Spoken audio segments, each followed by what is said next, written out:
This episode of the MarTech Matrix is brought to you by Blurbs AI, where brands and agencies go to discover the best MarTech vendors and learn their value without the hassle of a sales pitch. It's a place vendors want to be so that they can be discovered. Check it out for yourself at blurbs.ai.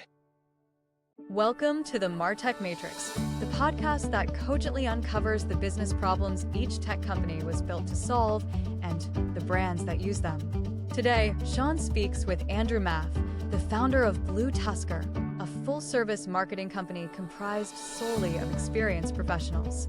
Their focus is on helping e-commerce sellers with services tailored to their specific needs. After the show, head on over to themartechmatrix.com for show notes, contact information, and details on upcoming episodes. Now, get ready to enter the Matrix. Andrew Maffetone, welcome into the Matrix. How are you doing? Doing good. How you doing, Sean? Thanks for having me. I'm doing well. It's good to have Philly in the house. I know you're not from Philly, but outside Philly. Yeah, I'm outside Philly. But you know what? I think there's a little Philly in all of us. I like to think I don't that think too. anyone wants that. I don't know, yeah. Only when Santa Claus is around, I can bomb him with some snowballs. But Never big get to Eagles live fan that here, down. so Same. happy to Go have you Birds. here. It's good season. Go Birds. All right, let's get to it. So you are the CEO and I believe founder of Tusker, Yes, sir. an agency, like I said, based in Westchester, Pennsylvania. So tell us about Tusker and the types of clients that you work with. Yeah, start there. Okay. So we are a full-service marketing company for e-commerce sellers. We basically position ourselves as almost like an outsourced marketing department. So the way that I kind of structured things kind of stemmed from I'd been in e-commerce marketing for, a little over 15 years now. And I'd been in and out of, different brands that were typically like, into the 8 figures. So they were good sized brands. I was usually the only marketer and I was juggling 5 or 6 agencies and contractors and all this other stuff. And I was like, man, there's got to be a full service, like one place. So I have one thing to go to.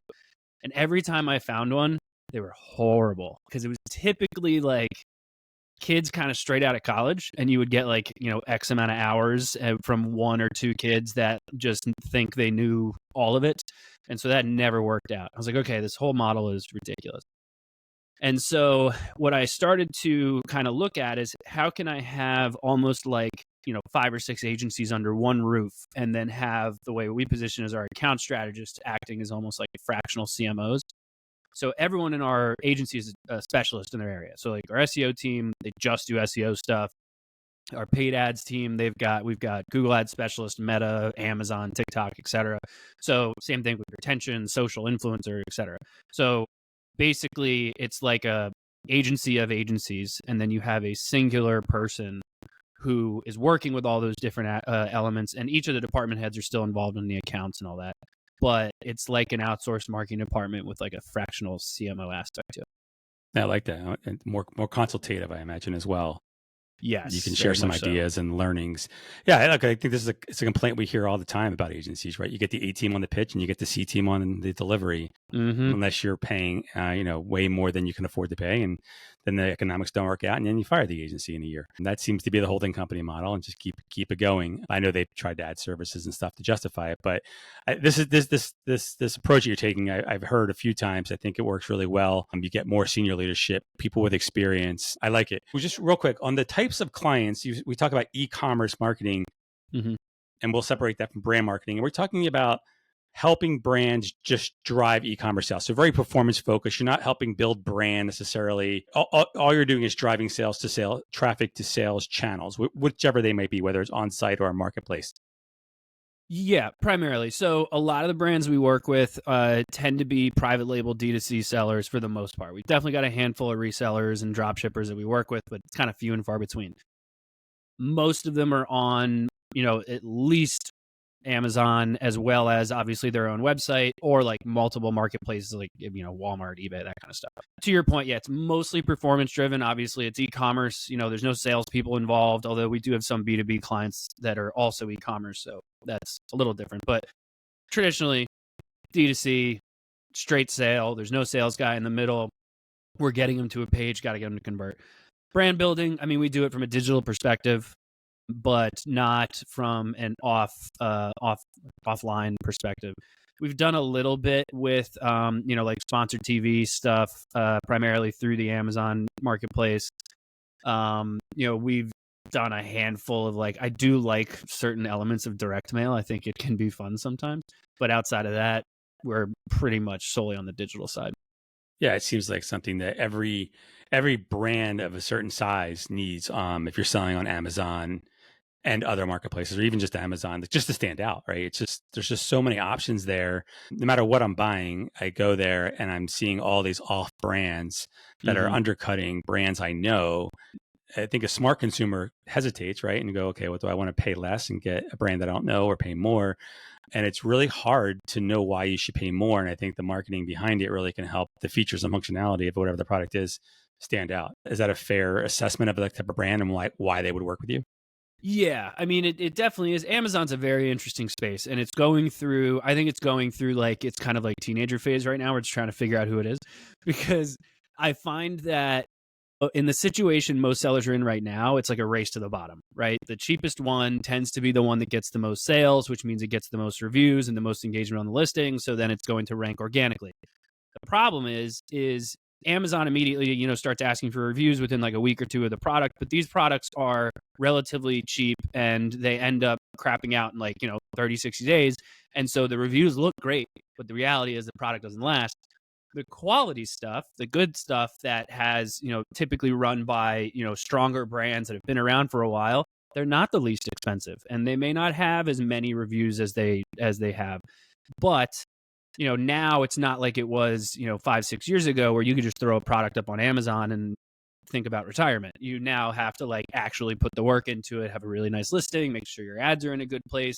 Now you've got to start making sure that, based on certain keywords, you're targeting certain audiences, obviously that kind of thing. But standing out on the Amazon marketplace is very difficult. I personally find building a brand on the Amazon marketplace is very difficult, because even though you are a brand that sells multiple products, and traditionally you have your own website and you control stuff there with upsell and data collection, all that, on Amazon, every time you launch a new product, it's really not too crazy different from launching a whole new business every single time.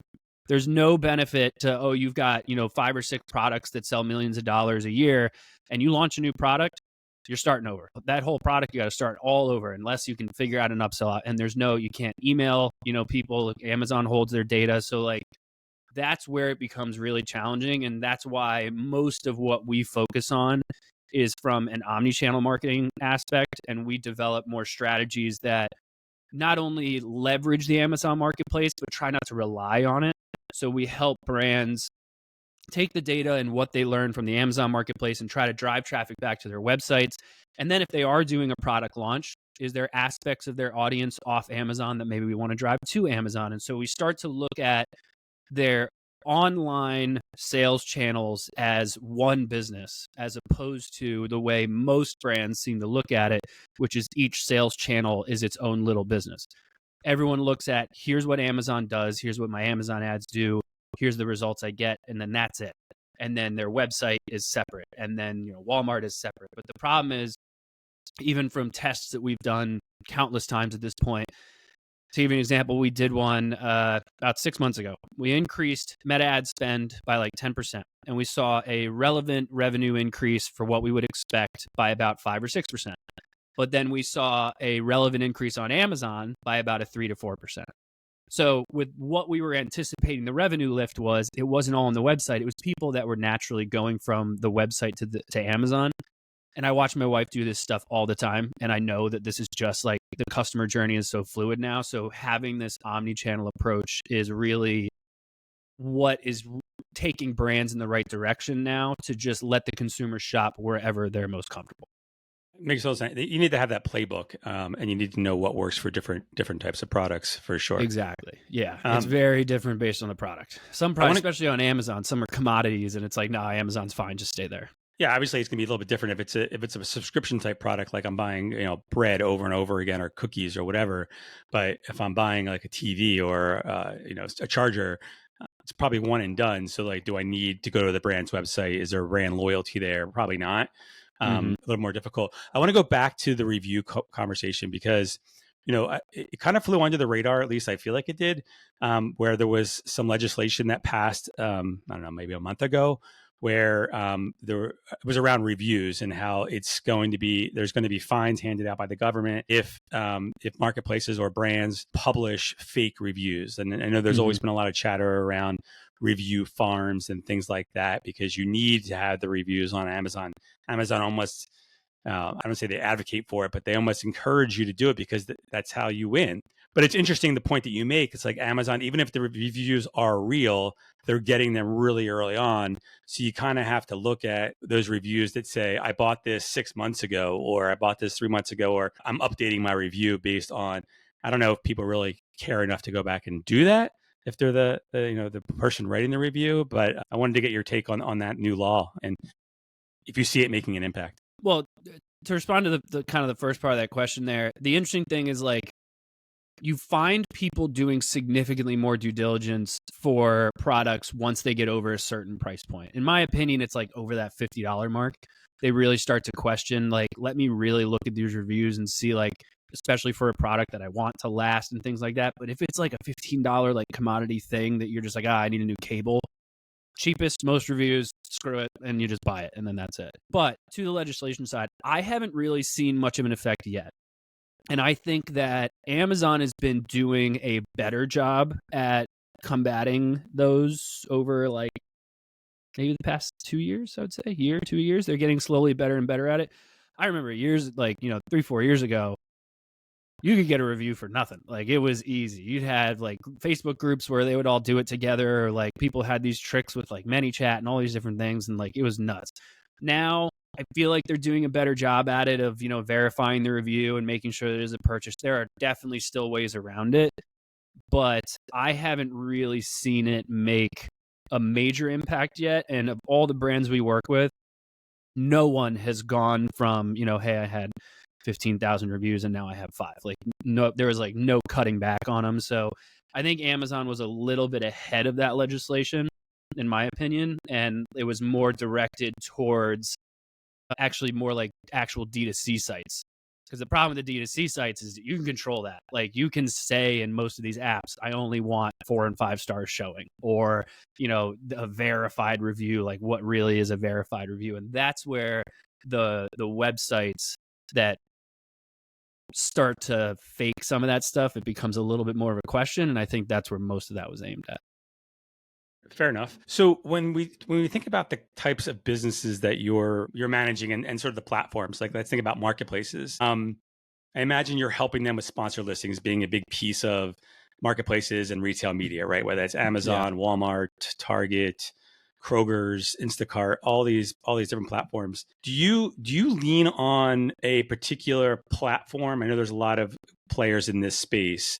Is there one that you lean on or that you like? Is it vary by client, or do you do it directly yourself? Like, what's your philosophy there? So as of right now, we are PackView partners. We use PackView. I am not sponsored by PackView at all, so they're not paying me to say this. When I started doing the research, it was right around the time I started doing Blue Tusker. And I was actually, before I started Blue Tusker, I was a partner at an agency that we exited in like late 2019. It was primarily on the Amazon side. And we had, back then it was Sellex. And Sellex, I think they sold or they closed. I can't remember what happened. So I was like, all right, I have to find a new one. And so there was a bunch of other Amazon ads companies out there that I admired. And I was like, okay, I should reach out to them, see what they're using. And spoke to a bunch of them. The thing that was really interesting to me about PackView was, at the time, I got wind that they were in the middle of the acquisition. Obviously now they were acquired by, I can't remember the name of the company, but it's the same company that bought Helium 10. And so they integrated with Helium 10. And the thing I really liked about it was being able to pull the non-Amazon ads data and be able to look at things kind of collectively.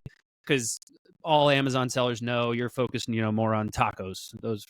For those of you that don't know what that is, it's basically your advertising costs versus your overall revenue, because your advertising has such a big effect on your organic traffic on Amazon. So being able to look at that stuff simultaneously and kind of cross-pollinate the two and kind of evaluate from there, I really liked. They were also pretty far ahead for the most part in terms of the automation. There's been some players that have come out that are pretty close. To give them all some love, you have the Quartiles out there. XMars is a new one, but they spent an arm and a leg to advertise everywhere they possibly could at Amazon's Accelerate conference this year. So they were everywhere and unboxed. And then you've also got Perpetua is really good. I know a bunch of good agencies that use that. To me, it's kind of like, you could give a really crazy fancy plane to a person in the military, and like, unless they know how to use it, who cares what features it has, right? So then it kind of comes behind like who's driving it. So that's those are the ones that we've been leaning on. But me personally, I don't like over automating things. I always explain it to brands like we look at it as more like putting up what do you call them, bumpers like on a bowling lane. Like, I want to keep it from bleeding out, and I want to keep it from accidentally, reducing my bids down to nothing. I want to make sure that we stay in this lane, because you get like anomalies, like obviously, you've got holidays coming up and all that kind of stuff. Like it just screws your numbers around all over. So we use them as more like stay in the lane, and then that way manually we can control it and take into account what's going on in the business. Yeah, and I have to imagine AI can play a nice role there in understanding, adjusting bids, whether it's days of the week, times of the day, holidays, like learning from that historical data and automating some of that process. I think it still needs oversight because AI is not perfect, but I can see where it can create more value because you're not just setting one price or one bid and letting it ride. You're adjusting it so you're not overspending or missing opportunity because you underspent. Yeah, I mean, some of these platforms have just fancy if-then statements and they call it AI. And then you have others where like, okay, this is clearly some kind of machine learning aspect to it. To your point, like being able to take in historical data and adjust to, Prime Day and Black Friday and, the holidays and all that stuff. Like, it does make sense. One of my favorite things to preach to my team, which they always complain about because I say it almost every day, is every product, every category, every business, and every business owner are all very different. So even if you have direct competitors, you're probably not doing anything same because they typically want different things. And the issue I always come into with over automating stuff and leaning on AI or taking into effect like historicals, I can give you a great example. Last year, during around this time, we had a client that was just like, hey, I want revenue. Like I don't want to lose money, but I'm okay breaking even. Let's acquire customers well. So we had very certain goals. We knew what was coming. We started prepping this year, and then they tell us like, hey, we're going to start looking at an exit next year. So I need to be profitable. And like all of a sudden my historicals would completely screw me if I went off of that. So now we've got to adjust. So there's those nuances within the business and by ownership that you kind of have to take into account as well. That's fair. Are there any other specific challenges or maybe a few that you find the clients that you work with come to you with and they're saying, we're trying to solve for X, Y, and Z. We haven't been able to. We need an agency to help us. Anything like that aside from what we just talked about? The two things that we get the most for, why is someone basically working with us as opposed to someone else is the exact same thing I told you earlier about having to juggle like 5 or 6 agencies. Most of the brands we work with are pretty much in that like million to like 20 or 30 million annually. So we're usually dealing with either the owner or we're dealing with, like a CMO or like someone, a C-suite more or less. And so typically like those decisions are being made, they're a little bit faster. And so that tends to be who we're working with. And so they don't want to be bogged down having 6, 7 agencies. They want kind of that fractional CMO and then someone who can do everything. So there is that aspect. The other side of it is, as far as I am aware, we are one of very few e-commerce agencies that has such a strong approach to the omni-channel strategies. There's a lot of really good Amazon ads agencies out there. There's a lot of really good like D2C staying on your website type of agencies out there, but not a lot of them mix it. And I've always seen this customer journey changing. So our approach, like we have really close relationship with the Buy with Prime team at Amazon, which is that functionality where you can basically check out on Amazon through your website sort of thing. And that's really helped a lot with kind of developing these more omni-channel strategies, because now Amazon lets you run ads from Amazon back to your website. And so we find ways for our marketplace team and our D2C team, and obviously all the specialists within that, how can they work together to basically drive this traffic directly towards whichever sales channel we need it to, and then back to whichever one, depending on what's going on, and doing what's best for the business as opposed to treating them all completely separately. Yeah, that makes sense. I mean, the sales journey or the buying journey is so key, and I think so many brands just overlook it. Like they don't even give it enough thought. You mentioned earlier, like you see how your wife shops, right? Like we know, I think people in this space inherently know that the way they shop is the way people shop, but yet they make decisions based on, silos, right? And so, in other words, a lot of people will start on Amazon, do a search, see what products are out there, maybe go to some vendor websites, right? Or do some Google searches. Like we're bouncing around just trying to get good information to make a decision, especially if it's more than $50. And then decide, does it make more sense to buy it from Amazon or from the brand direct? Amazon obviously wins a lot because I want it tomorrow, right? Or I want it later today. I mean, Amazon can get it to me by 5 o'clock. And that's probably the biggest challenge I think brands are up against, trying to compete against Amazon. But they have to sort of scrape off whatever business they can get direct when they can. And I think that's where the omni-channel approach probably comes in.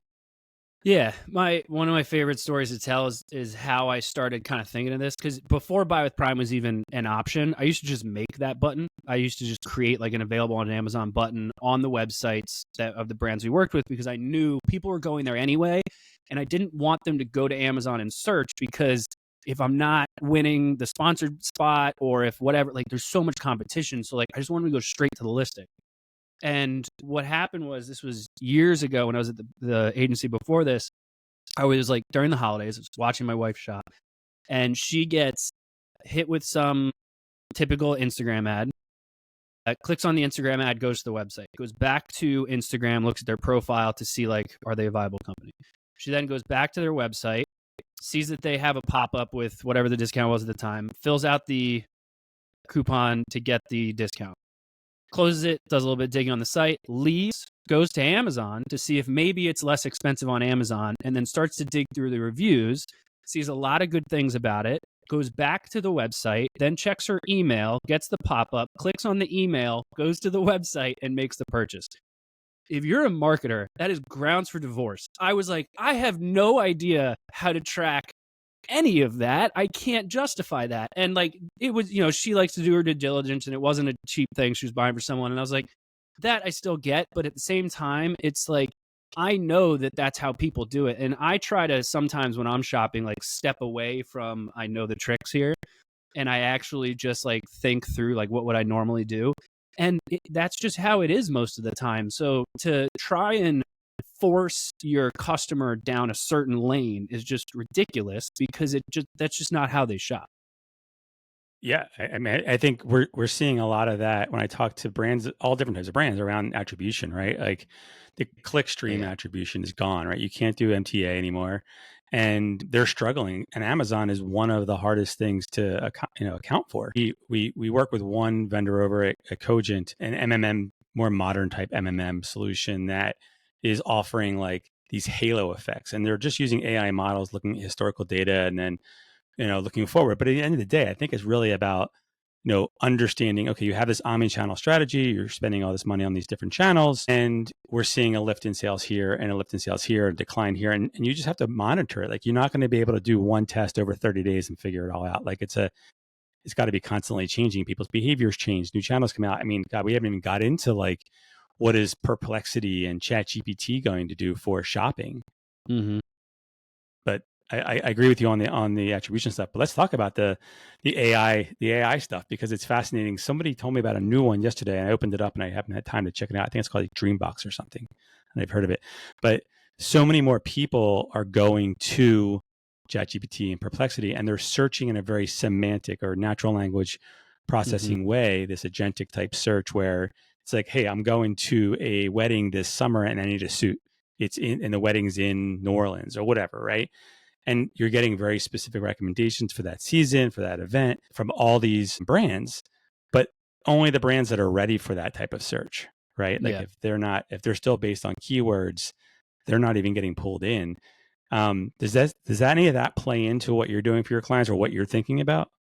Yes, I'm very strongly opinionated on this. I think that we're kind of victims of being in the industry. We're in the thick of it, right? So we know AI is this cool new thing, and we're trying to play with it and figure out how can we use it and how are people going to use it and blah, blah. But we're in it day in and day out. The average person, like the people like, the center of this country that are just enjoying, times that they're kind of 5-10 years behind us, like, they're not getting ready to start using AI anytime soon. They're not asking ChatGPT anything. Even the average person I know that's not in this industry who does know what AI is and does have ChatGPT, they're using it for like kind of your standard, like you would ask like your assistant on your phone. I don't want to say her name because she'll start yelling at me. But like, so I see it a little bit more like that. But to your point, it is going to eventually become a more mainstream thing and people are going to become used to it. So the things that we've primarily started to pivot on is before AI, you would do product descriptions and blog posts, and mainly from an SEO perspective, you'd really get, how can I say the same thing 20 times so that I can get credit for it. I can get the right ranking for it, right?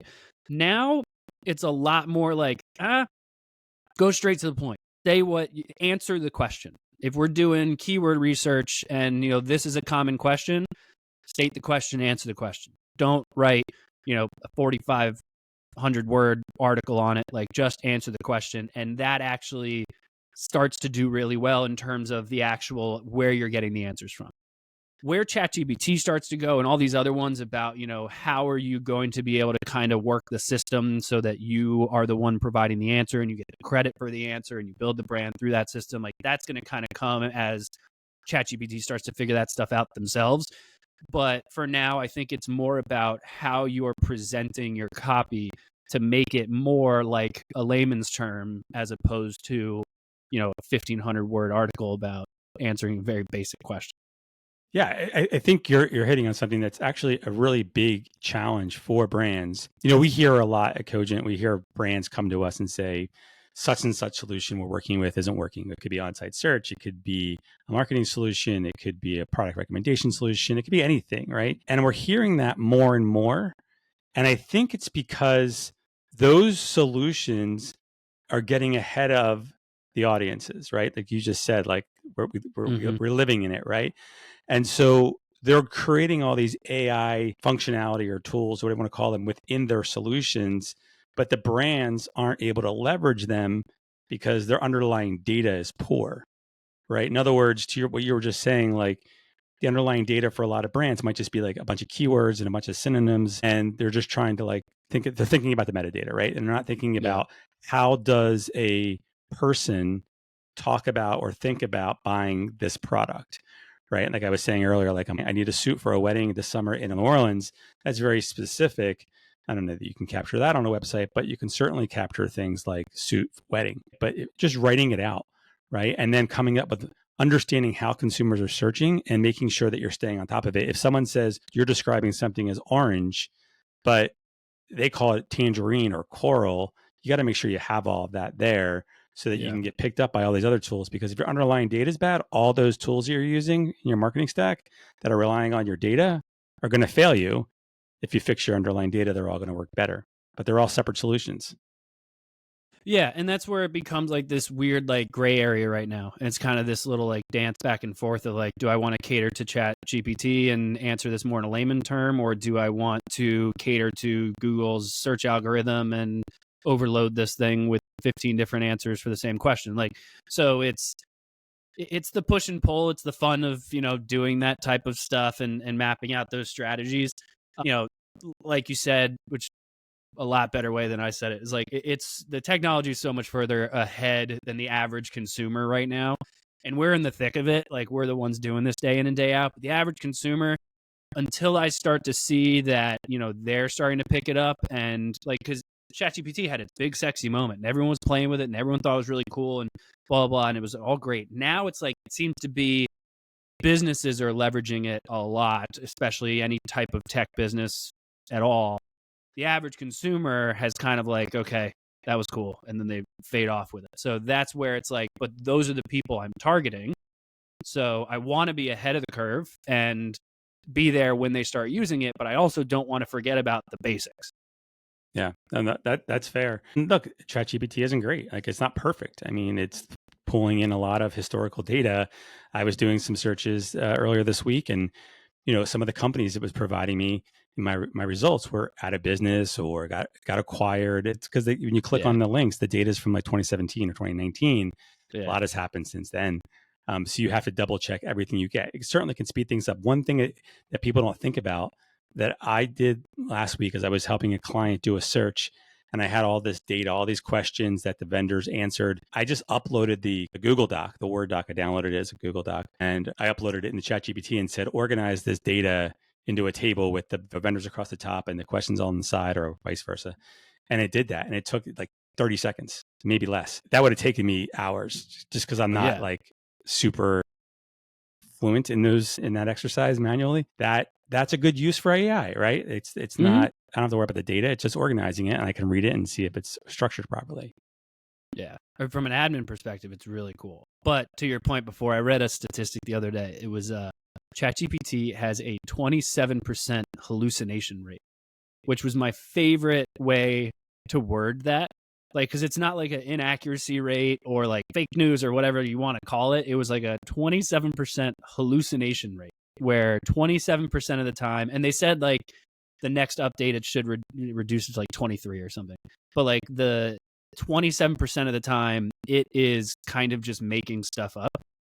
And that's where like, okay, I like, to your point, I love that idea of like, from an admin perspective, I'm giving you everything you need. I just need you to take this and compile it in a way for me. As opposed to like, hey, ChatGPT, I really need you to use your brain here and use some critical thinking. And that's where I'm like, I don't know if this thing's there yet. So I tread lightly with it. That's a scary moment when it can do critical thinking. Oh, yeah. I want to go back to the omni-channel conversation. And do you find clients coming to you and saying, look, I have this big Amazon business. I want more of it direct, right? I want more of it on my website because Amazon's taking way too much profit from me. I need to increase my margins. Help me do that. I got to imagine that's a common thing, right? Most of them. What are some of the things that you do or recommend that the brands do to accomplish that goal of saying, hey, we're not only going to reduce the Amazon pie, or Amazon sales, bring them on to your direct website, but at the same time, grow that direct website business? Mm-hmm. What are some tactics that you think about there? It depends on their situation. So let's say they already have a D2C site and they just want to start focusing on it more. We usually talk to them typically, and again, this kind of depends on the owner, but we talk to them about finding a way to have their cake and eat it too, where yes, we're going to show you ways to focus on growing your D2C site, but we're going to do it in a way where we're not completely ignoring Amazon. Because if we ignore the breadwinner, the one that's bringing in most of the revenue, it's going to cause more problems. And it's also going to be a harder pill to swallow for the cost to do D2C. Amazon, make some nice looking listings, do the research, get your copy up, run some ads, you're good. That's kind of all you can do. I know there's a bunch of Amazon people that hate what I just said, but that's really kind of about it. Off Amazon, you've got SEO and retention and social and different paid ad channels. Like, there's so much you can do. So when someone doesn't really focus on their D2C site and they're like, hey, I want to do this right. And they go, okay, I want to make sure that you know what you just asked for.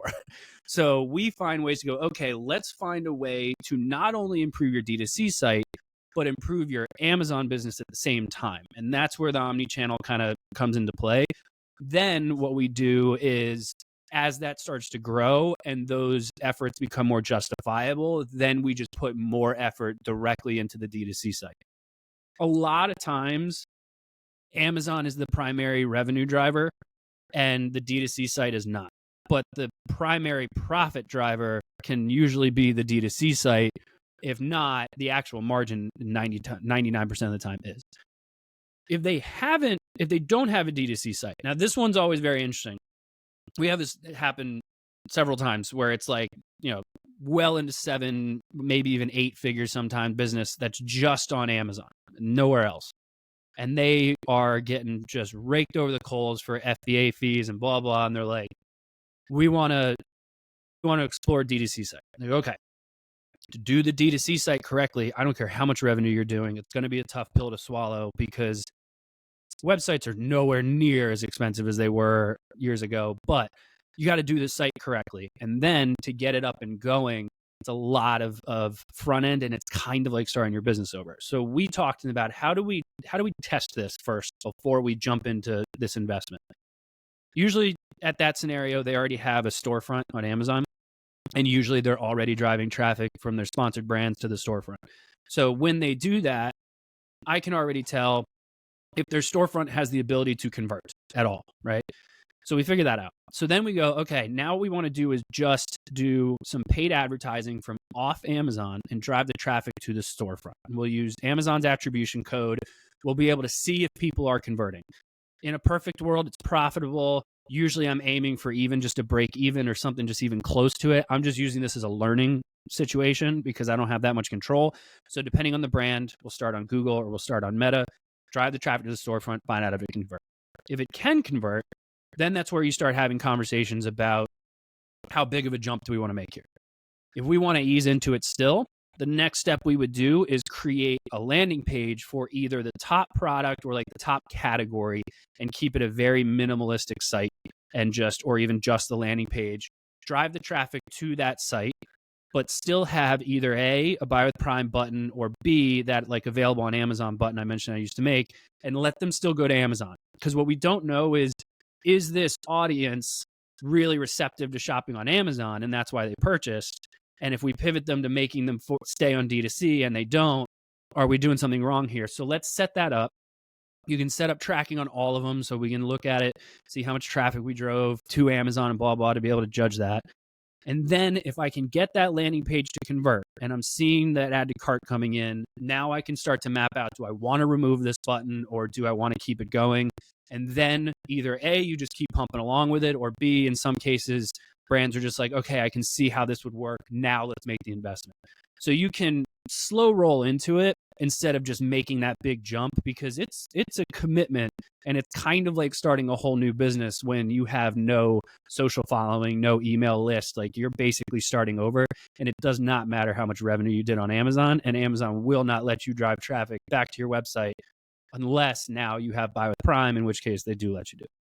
Yeah, I like that strategy. I mean, obviously it's going to be a little different for every brand and their situation, but it's the thought process I like. Does that vary what you just described, depending on if they're a 1P or a 3P type seller on Amazon? No, not really. No, it's the same whether they're fulfilling it or not. It's pretty much the same. You know, it's pretty much the exact same. Because on Amazon, the average consumer has no idea if they're 1P or 3P. It looks the exact same. Now, if they start to map out in their heads, okay, I'm a 1P seller, and if I do this, this might mean I need to start fulfilling myself, or I have to use MCF and find ways for Amazon to do it, in which case I think that means you still have to be through FBA, so then I've got to have a 3P aspect. The operational side becomes a big conversation, but from a marketing perspective, it doesn't change anything. Is there, remember, I've always wondered this, is there a benefit? Is it better to be 1P or 3P in terms of, is there advantages of one that the other doesn't offer, or is it mixed? That $1 million question? Yeah. I mean, to me, it's absolutely personal preference. If it was any business that I started and I was doing e-commerce, I'd 100% be doing 3P. I would be sending it into FBA, let them fulfill it. I'll send them inventory when they need it, and I can kind of control my own destiny. I like to have control. I want to make sure that, like, that's why I also like the omni-channel side, is because you're not so reliant on Amazon. I've seen people get suspended and shut down for months just because they indexed their account weird. Like, stuff like that happens all the time. So I would lean 3P. The brands that do 1P, which seems to be less and less, only because Amazon seems to be getting away from it a little bit, not like completely, but they're getting a lot more selective than what they used to. They really like the concept of not having the little tiny picking and packing and having to deal with a 3PL and blah, blah. Like, they're just one big bulk order to Amazon. They get their big payday, and then they just kind of sit and wait until the next one comes in. Then obviously they still have to run their ads and all that kind of stuff. So I think it comes down to personal preference. We do have a couple brands we work with where they are 1P and they want to stay that way because they don't want to deal with, the individual orders all the time. But most brands are 3P, and that's where I would go. I was reading a white paper yesterday. I think it was on the subject of recovery, like recovering lost revenue, lost product, and Amazon's process around that. Is that something that you guys get into with your clients, or do you leave that to them? No. It's I try to draw. It's the biggest problem with being full service is like we have to really be specific and draw a very strong line about what we do and don't do. To me, most of that is operational because Amazon's fees from a marketing perspective, this is your cost per click, this is what you paid. And you're not getting that money back.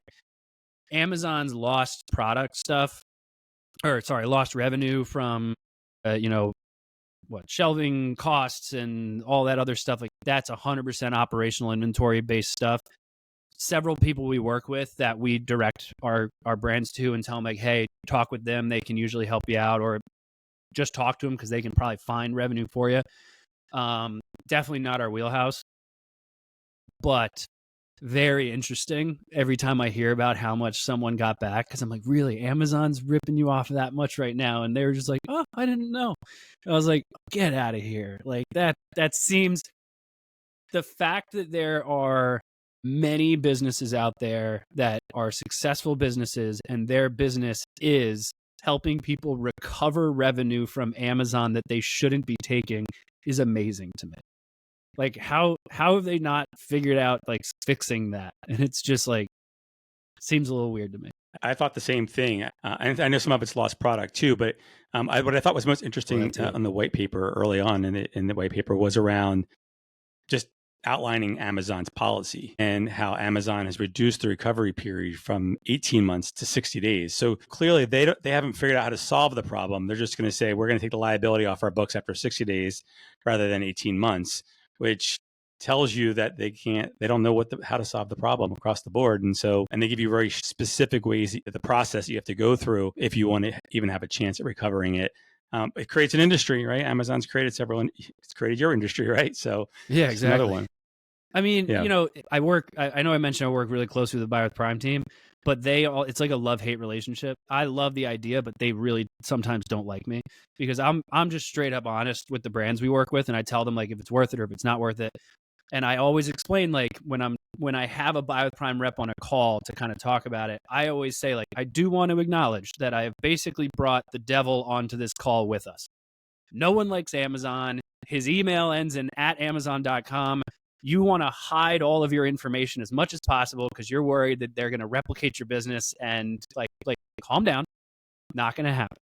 There are aspects where I try to put the shoe on the other foot and I look at Amazon. And so like to your point, every product, every brand, every owner is so wildly different. And so for them to be able to have a flawless process to take in product and then know the space on the shelf and then know how much it should cost, and like after a while, like when you've got that many different options, it kind of makes sense because you also have the issue of people load their listings up. They give it certain names. They want to game the system so that they rank in a certain way. But when they first load up that listing, if it's worded kind of weird, their algorithm might think that they're in a different category, which is actually going to possibly cost them more money because they have different fulfillment fees or they have, different commission fees or whatever it is. So like, that's where it gets like, yeah, I kind of understand why these companies exist because it also could have been a you problem from the beginning that they're helping you now solve that Amazon shouldn't have been billing you for, but it's because you gave them the wrong information. All right, let's play a little game. I'm taking away all of your marketing technology tools except for one. Okay. You get to choose which one you get to keep. Okay, can I ask follow-up questions? Yeah, sure.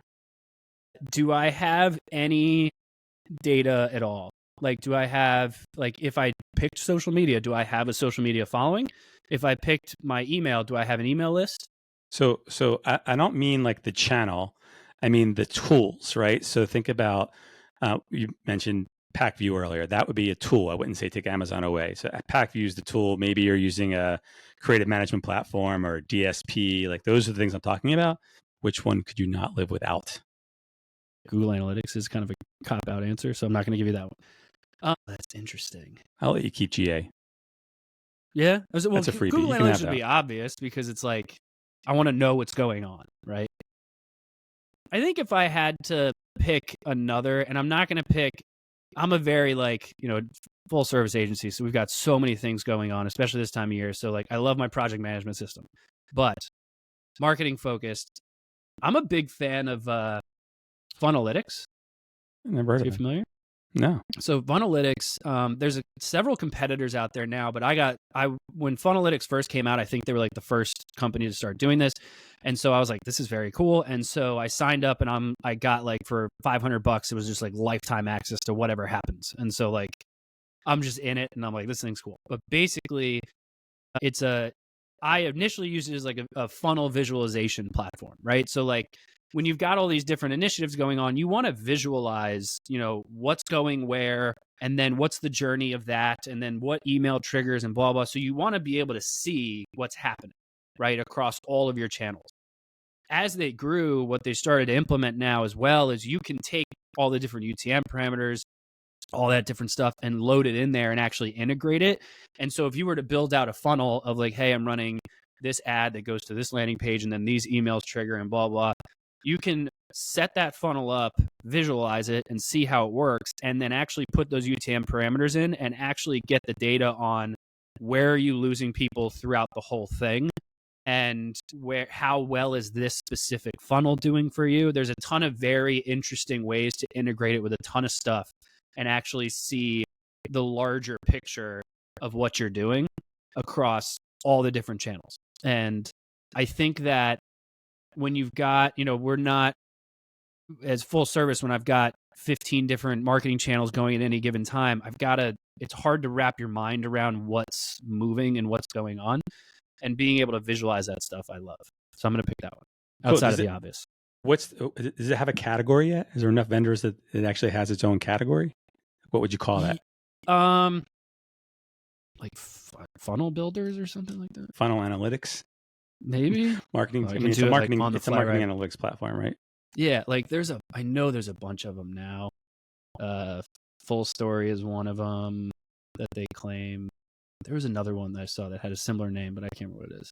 Yeah, I think I know Full Story has multiple products, but I think of them in they record sessions, right? So every user comes on the recording session, see where there's friction, that kind of thing. Like a Hotjar kind of thing. Yeah, exactly. No. Yeah, we worked with one called Web Eyes a while ago. Okay, that's cool. Thinking ahead to 2025, what are some of the? I guess I'd ask this question a couple different ways. What are some of the biggest challenges your brands or you as an agency are facing for your brands, and what technologies are you looking at for 2025 to help address those challenges? Fun for our brands. It's a great question. Or maybe it's maybe easier way is what's your biggest pain point right now that you need to solve for? Yeah. So for our brands, the biggest pain point is, even though we preach the omni-channel side, it is the inability to know what's going on. I know, I guess you would say based off of I don't even know how you would word this. I guess just based off of gut that when you're increasing ad spend, you send it to the website and they eventually get to Amazon. I know people are going to Amazon, but I don't have any data that I can point at. I can't say X amount of people went from your website to Amazon, right? So it's that when you start to put the omni-channel stuff in place, it's the gray areas that are really hard for brands to wrap their mind around when they're e-commerce focused, because we're all so used to being able to track every little thing. So it's figuring out all of those different elements is definitely something on the brand side. For us, do you have something before I get into No. I just had a thought around that. I guess the benefit of you putting up that Buy with Prime or the way you created it in the past is that if someone goes to Amazon from the brand's website, you can track them clicking out. But if they're just going on their own, you lose them because you don't get the referral information from Amazon. So you need a better way to match the two. Yeah, the nice thing about Buy with Prime is it integrates with Google Ads and Meta Ads and Klaviyo and Google Analytics and all that stuff. So if I'm, running let's say a max conversion campaign on Google and I'm sending the traffic to the website, I will know if they bought through Buy with Prime. If I put an event code on an available on Amazon button that takes them straight to the listing, I can claim it as a primary conversion, but I don't know that they actually converted. And I could look at the Amazon attribution and find out like what's my conversion rate there, but it's not speaking back to Google. So it's giving it kind of false data. There's the Buy with Prime side really helped. That's why as soon as it came out, I was like, how do I get involved with this? Because as soon as it came out, I was like, being able to track this stuff is great. And now that they're letting us drive traffic from Amazon back to the website, it's a huge game changer. Yeah, I can see that. But it's still that other like bleed through of like, you can't control the customer. So what are you going to do? Like, that's where it just kind of becomes gray and nothing. Yeah, I guess if you could identify the user while they're on the brand's website. Well, if you're 1P, do you get the customer's name at all? No. If they convert, you don't get anything. Amazon doesn't share anything with you. So only if you're 3P, you will know who they are because you're fulfilling it, so you know their name. How do you not? If you're 3P, FBA is fulfilling. So if you're 3P, Amazon, you're sending the product to FBA, and Amazon is sending out individual product, and you're controlling how much you send to Amazon. 1P, Amazon says, I want to buy X crates from you, and then they fulfill it. Either way, you're not getting any of their data. That's one thing, though, with the Buy with Prime side that I love is you get to keep the data. You get their name and their email and their address. So if they are an Amazon customer, I can still segment them and actually target them with other stuff later on. And now that they've allowed the reverse of it, if you have Buy with Prime, if you've got Amazon DSP, which typically you've got to do through an agency, you can now retarget people on Amazon, or you can target whoever the hell you want, and send them from Amazon to your website. So like our brands that have big subscription plays, I think Amazon's an amazing customer acquisition channel, but it's expensive. So if I can let them learn about the product for their first purchase on Amazon and then run ads to them to incentivize them to come back to my website and subscribe so I can project cash flow and all that fun stuff down the line, I'm doing that all day long. So that really opened it up. But Amazon doesn't share anything with you. So I've had that similar conversation with a brand that we'll call it like a CPG brand that has, subscriptions available. What if I always thought loyalty would be a great way for them to own the customer, right? Like, fine, let them find you on Amazon, buy you the first time, but then you got to figure out how you're going to own them. But if they're not fulfilling it, the only way, could they put like their loyalty program, like URL or something on packaging? Amazon won't deliver it. So that's a very gray area, and it always depends on who you're talking to about what they're going to say. Amazon's TOS clearly states that you cannot basically, like in not so many words, you cannot do something to drive those people from Amazon to your website, whether it's on the listing itself or on your packaging. However, I have always preached that having an insert in your product, incentivizing the people to come back to your website, everyone should do it.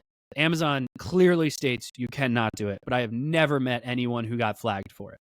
Because there's also other wording in Amazon that says anything within your package is part of the product that can be reviewed and it's safe for reviewing or whatever.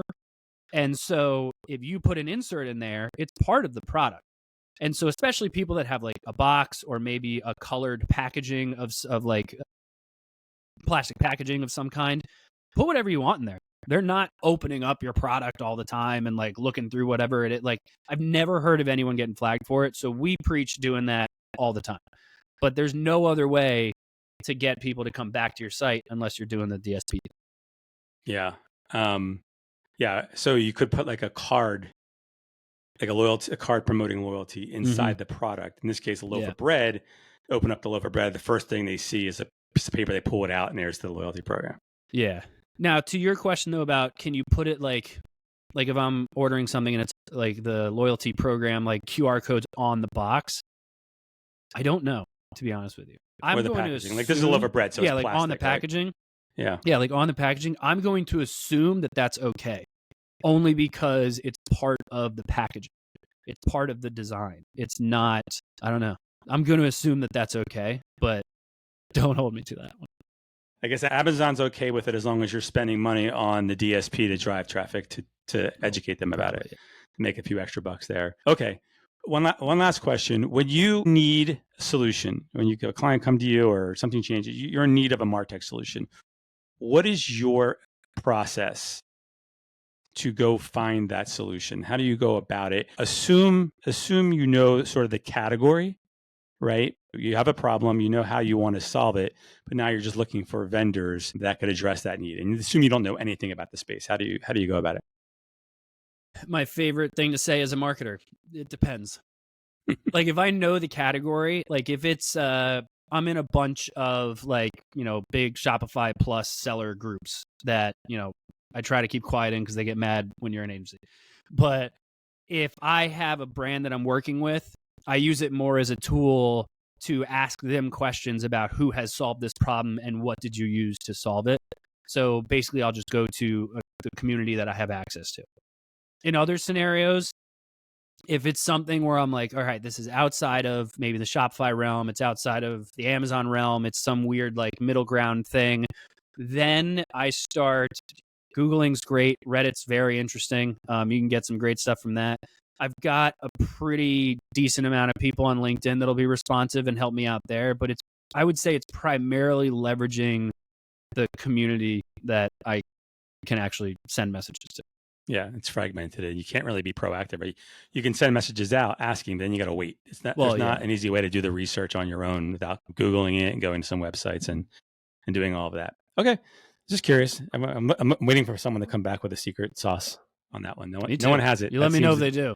Well, we do. No, shameless plug. Our sponsor, Blurbs, I did that is launching in Q1, and that will help buyers find solutions and educate them on the space so they can figure out, hey, what is the solution right for me and which vendors are the best fit, get all their RFI type questions answered, ask anonymous questions of the vendor, and then hopefully speed up their decision-making process so they can solve the problem that they're trying to solve for. More on that to come, but I'm not against shameless plugs, especially when they're mine. All right, man, let's leave it there. This has been great. This is way more informational than I anticipated. Super valuable. What was that supposed to mean? Well, I just, what I meant was it's not a space that I'm an expert in. So I had no idea there was so many things to learn about Amazon marketing and how to be successful. I think you definitely provided a lot of value to anyone sitting in that space, especially on the brand side, or if you're an agency, maybe you think differently. Maybe they learned something from you today. So I appreciate the education. Anytime I can learn something, I'm happy. So hopefully you get something out of this. But it was really great having you on the show. We'll end with Go Birds, and thanks for being in the Matrix. Go Birds. Thanks for having me. Yep. This episode of the MarTech Matrix was brought to you by the coolest MarTech discovery platform on the planet, Blurbs AI. A place where buyers discover the best MarTech vendors and learn their value without the hassle of a sales pitch. At the same time, it's a place where vendors can be discovered and contacted by buyers. Learn more at blurbs.ai. For show notes and information on upcoming episodes, head on over to themartechmatrix.com. If you would like to learn more about the people and companies appearing on this podcast, send Sean a note at sean@themartechmatrix.com.